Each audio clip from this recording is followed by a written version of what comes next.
Ours is a hungry society. We want more wealth, more energy, more space, more stuff. But in our hunger, we have also created more poverty, more pollution, more inequality.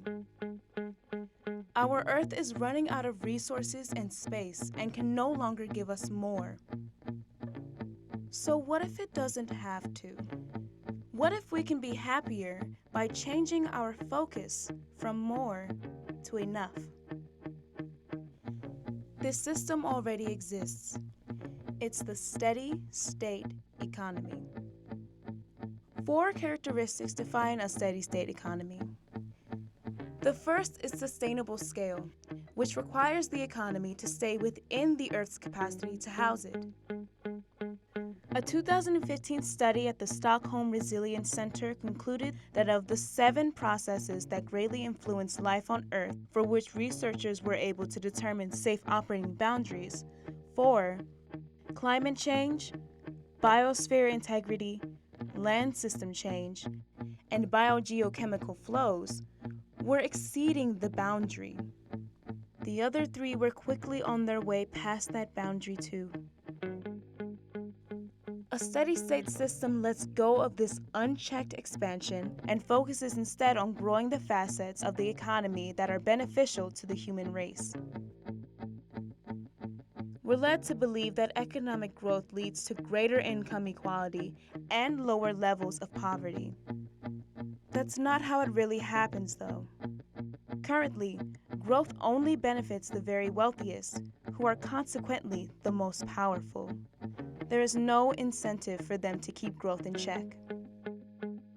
As a result, though the economy has grown 25-fold over the past century, 1 billion people still live on less than $1 a day, and 2.7 billion live on less than $2.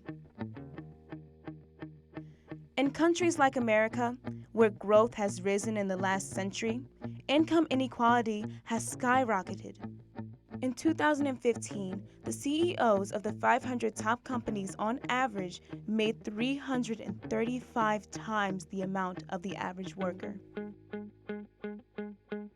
This unfair arrangement provides the reasoning for the second characteristic of a steady-state economy: fair distribution of wealth. Narrowing the gap between the rich and the poor would improve the quality of life for a vast majority of people, alleviating problems like disease, crime, and overconsumption of material resources. The third component of the steady-state economy is efficient allocation. Our aim should be balance between markets, the state, and civil society.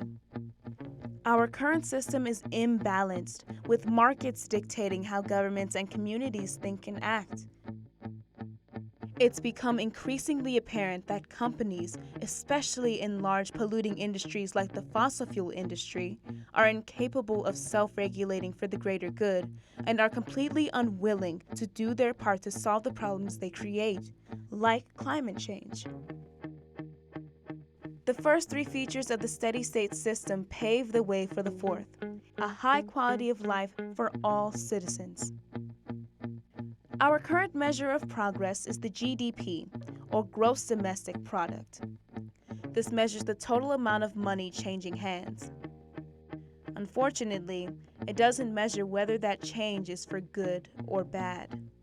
Spending on education, healthcare, consumer goods, disaster recovery, and war all count indiscriminately toward the GDP. In a steady-state economy, success is measured by actual successes: people's health and well-being, secure employment, and strong communities. Our finite planet cannot support indefinite growth. Luckily, if we shift our focus to happiness and sustainability, it doesn't have to.